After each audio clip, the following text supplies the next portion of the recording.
बहुत समय पहले भगवान अजीतनाथ का जन्म अयोध्या के राजा जितशत्रु और रानी विजया देवी के घर हुआ था। बचपन से ही वे बहुत बुद्धिमान, दयालु और धर्मप्रिय थे।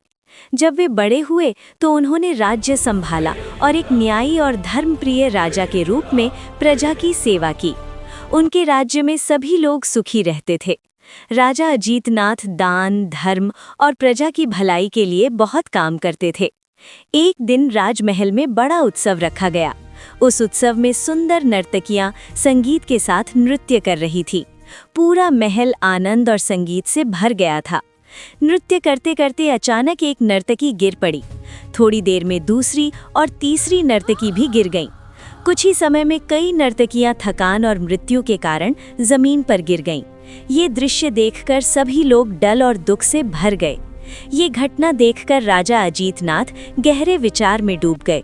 उन्होंने सोचा, ये शरीर कितना नाशवान है। अभी जो हंस रहा है और नाच रहा है वो अगले ही क्षण समाप्त हो सकता है। संसार के सुख स्थायी नहीं है। तभी उनके मन में वैराग्य यानी संयम की भावना उत्पन्न हुई। उन्होंने समझ लिया कि असली सुख आत्मज्ञान और धर्म के मार्ग में है। कुछ समय बाद उन्होंने अपना राजपाट, धन और वैभव छोड़ दिया और दीक्षा लेकर तपस्या और साधना का मार्ग अपनाया। कठोर तप और ध्यान के बाद उन्हें केवल ज्ञान प्राप्त हुआ और वे तीर्थंकर भगवान अजीतनाथ के रूप में पूजनीय बने। संसार का सुख और शरीर स्थायी नहीं है। लाइक और सब्सक्राइब जरूर करें।